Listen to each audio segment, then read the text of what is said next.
want to try to put in perspective what many of my Democratic friends have been talking about today. They're very, very, very upset at President Trump. And they're very, very, very upset at Elon Musk. President Trump ran for president on a number of issues. One of the issues he ran on, he said it almost every day. He said, if you elect me president, I'm going to go through the entire budget and review all the spending, line by line. If I heard him say that once, I heard him say it 1,000 times. And that's what he's been doing. He went out and appointed, through an executive order, Elon Musk, who some people like him, some don't, but he's not a dummy.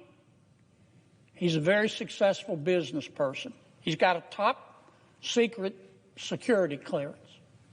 President Trump issued an executive order, and he turned to Mr. Musk, and he said, Mr. Musk, I want you to do for me what I said I was going to do in the election. I want you to go through all the spending, line by line. Now, let me ask you something, Mr. President. How are you going to review the spending without reviewing the spending?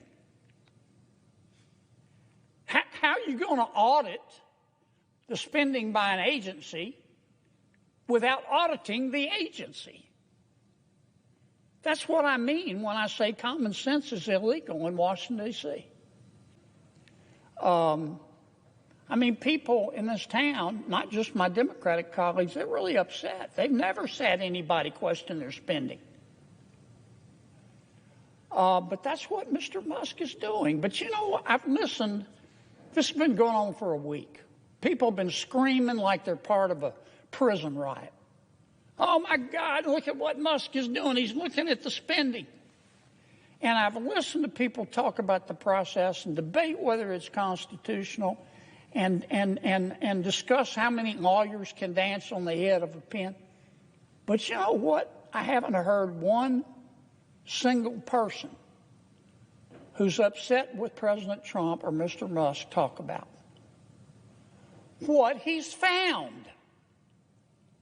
They don't want to talk about the spending porn, the waste of taxpayer money that he's found. I mean, that's the point of all this. I tell you who is interested. The American people.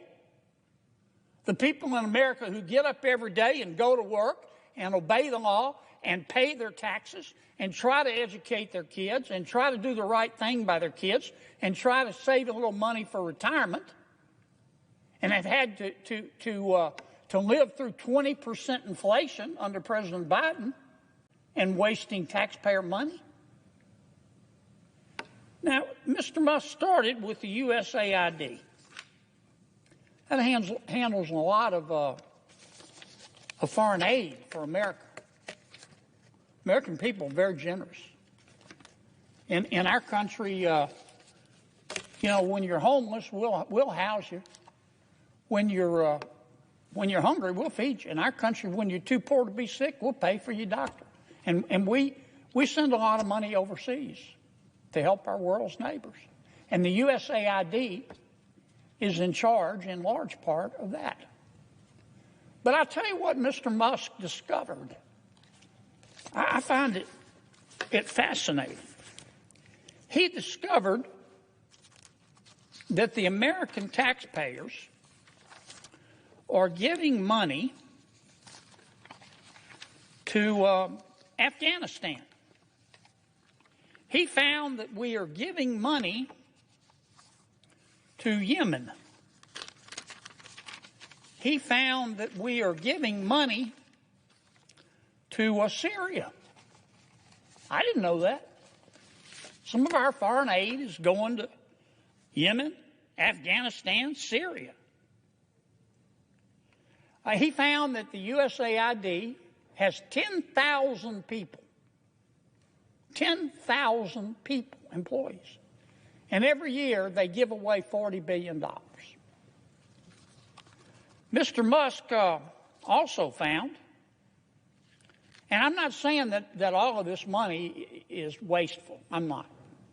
Some of this money, I'm sure, does some good. That's why Secretary Rubio is going to revamp the department and separate the good from the bad. But this is the kind of stuff Mr. Musk found. He found that the USAID gave money to support electric vehicles in Vietnam. Our money, taxpayer money. He found that USAID gave money to a transgender clinic in India. I didn't know that. I bet you the American people didn't know that.